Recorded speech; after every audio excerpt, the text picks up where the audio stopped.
और धर्म को लेकर विवादित बयान देने से फुर्सत न हो, उस राज्य की शिक्षा व्यवस्था क्या होगी, उस राज्य के स्कूल कैसे होंगे, ये हकीकत दिखाने के लिए दरअसल हम इस वक्त मौजूद हैं बिहार के सहरसा जिले में और सहरसा टाउन में हम मौजूद हैं। और ये स्कूल दरअसल है राजकीय कन्या मध्य विद्यालय और इस कन्या मध्य विद्यालय में तकरीबन 500 लड़कियां पढ़ती हैं। पहली से लेकर 8वीं तक की यहां लड़कियां पढ़ाई करती हैं। लेकिन जो हम इस स्कूल की हकीकत अब आपको दिखाने जा रहे हैं वो साफ दिखाता है कि कैसे इस स्कूल में पढ़ने वाली लड़कियां रोजाना मौत के साए में पढ़ाई करने के लिए अपने घरों से निकलती हैं और फिर स्कूल पर पहुंचती हैं।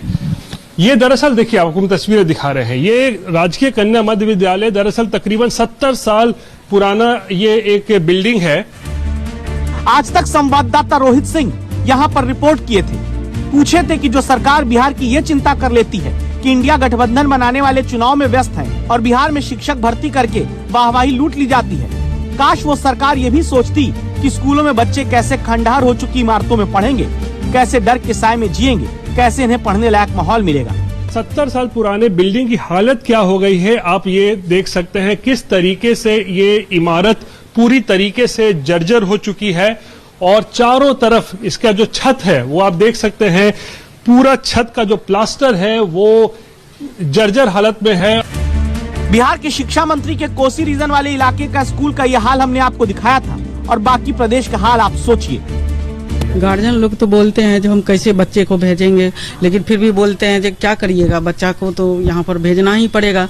लेकिन बच्ची लोग का कपार भी मतलब कितना बार फूट जाता है ऊपर से गिरने के बाद, लेकिन क्या करेंगे, फिर हॉस्पिटल ले जाते हैं, दिखाते हैं। हम भी बहुत बार लिख करके दिए हैं पदाधिकारी लोग को, लेकिन अभी तक तो कुछ हुआ नहीं है। इतना बार पेपर में भी निकालते हैं, जितना हो सकता है उतना करते हैं। अखबारों में भी खबर आती है लेकिन कोई कुछ करता नहीं है। ये दूसरी क्लास में एक बार ऊपर से गिर चुका था और बच्चे लोग के सर पे गिरने से एक बार बचा था। और जब ये लोग ऐसे घूमते रहते बाहर में तो कुछ नहीं, लेकिन यहाँ पे बहुत ज्यादा पानी टपकता है और बारिश के टाइम नीचे में भी बहुत ज्यादा पानी लग जाता है। कोई कुछ नहीं करता और ये लोग प्रशासन को चिट्ठी लिखकर थक जाते हैं। भ्रष्टाचार के विरुद्ध खबरदार करने वाली अब खबर आई है, आपको बताते हैं। ध्यान से सुनिएगा, हैरानी होगी थोड़ा सुनकर आपको।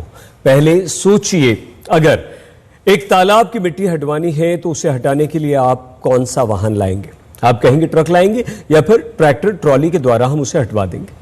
लेकिन उत्तर प्रदेश के महोबा में अजब गजब घोटाला हुआ। यूपी के महोबा में एक तालाब की सफाई का काम शुरू हुआ। काम करने के दौरान दावा है कि ट्रैक्टर ट्रॉली से 185 चक्कर लगाकर मिट्टी हटा दी गई। फिर 46,250 रुपए का भुगतान भी कर दिया गया। लेकिन स्थानीय स्तर पर जब आरटीआई लगाई गई तो पता चला कि जिस नंबर की गाड़ी को ट्रैक्टर ट्रॉली बताकर पैसा ले लिया गया वो तो एक मोटरसाइकिल का नंबर है। मतलब यह हुआ कि भ्रष्टाचारियों ने मोटरसाइकिल से ही 185 ट्रॉली मिट्टी हटाने का दावा करके पैसा हजम कर लिया।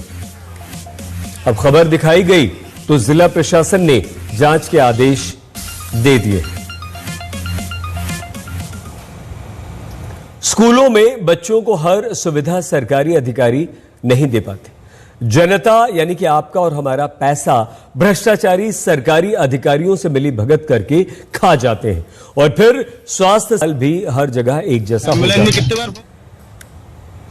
5G के जमाने में आज एक भी एम्बुलेंस समय पर नागरिकों को न मिल पाए, जनता को सरकारी अस्पताल पहुंचाने के लिए ठेला का सहारा लेना पड़े तो क्यों न खबरदार किया जाए।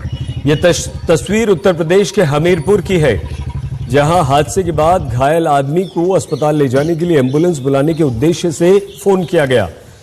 10 बार कॉल करने के बाद भी जब एम्बुलेंस नहीं मिली तो बीमार व्यक्ति को ठेले पर ही अस्पताल ले जाना पड़ा। वीडियो सामने आया तो प्रशासन अब भी इस बात का इंतजार कर रहा है कि कोई शिकायत करे तो हम जांच करें।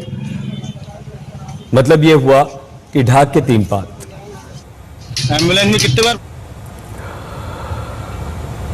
एक बड़ी खबर इस समय आ रही है। अब उस प्रदूषण के विरुद्ध खबरदार हो जाइए जिसे सरकारें मिलकर रोक नहीं पाती और फिर हर वर्ष लगभग इसी मौसम में नए प्रतिबंधों के साथ प्रदूषण से बचाने की वार्षिक योजना चलने लगती है। दिल्ली में प्रदूषण के बेहद खतरनाक स्तर के बाद देश की राजधानी दिल्ली में एक हफ्ते के लिए ऑड इवन के तहत ही गाड़ियां चलेंगी। दिल्ली सरकार ने इसका ऐलान कर दिया। स्कूल भी बंद रहेंगे, सिर्फ 10वीं और 12वीं की क्लासेस चलेंगी। दिल्ली सरकार ने निर्माण कार्य पर भी रोक लगा दिया है। दिल्ली में बढ़ते प्रदूषण के चलते सरकार को ये निर्णय करना पड़ा है। खबरदार में आज के लिए बस इतना ही। आप प्लीज अपना बहुत ख्याल रखिएगा। देखते रहिए आज तक।